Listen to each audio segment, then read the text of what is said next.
Gracias. Thank you.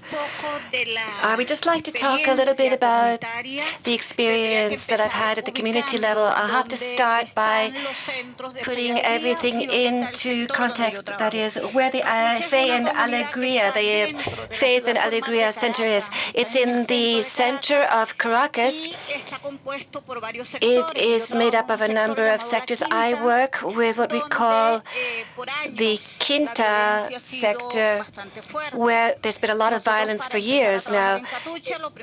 When we started working in Catuche, the first thing we did was to have a peace march.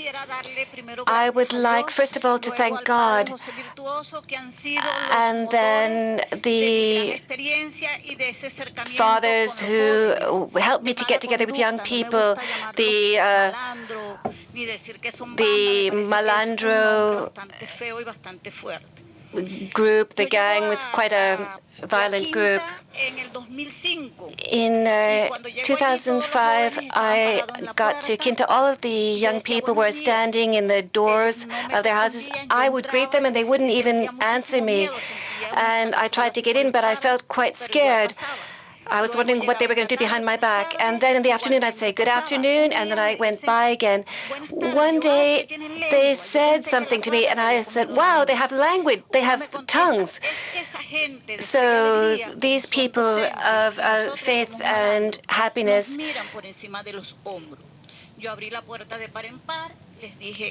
I got to know these people. They tried not to look down on anyone or to appear to be looking down on them. My center was open to them as my heart was as well.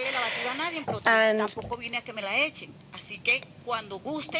I said, whenever they want to come to my center, they can. The doors are open.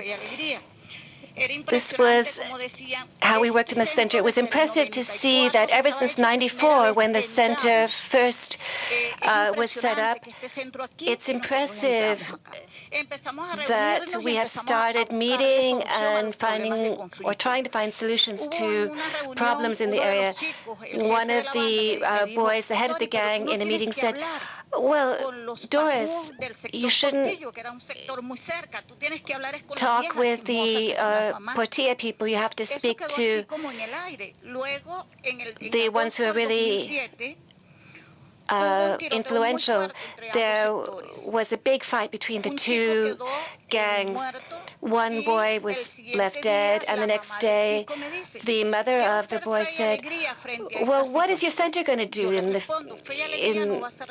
case? I said, my center's not going to do anything. It's the community that has to react.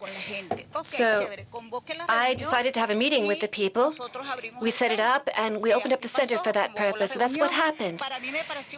I think it was a huge success. A community of 30 people, 30 families rather. 25 people came to the meeting. And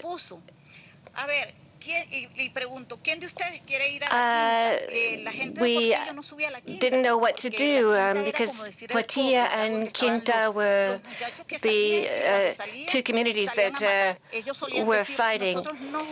So we said, we're scared to go out because we'll get killed. So then one person said they would take care of the Portilla people and the other person should deal with the Quinta people. The idea was to talk to the Quinta people and see what should be done. So the center tried to work together with the community. I went to speak with the wife of the gang leader.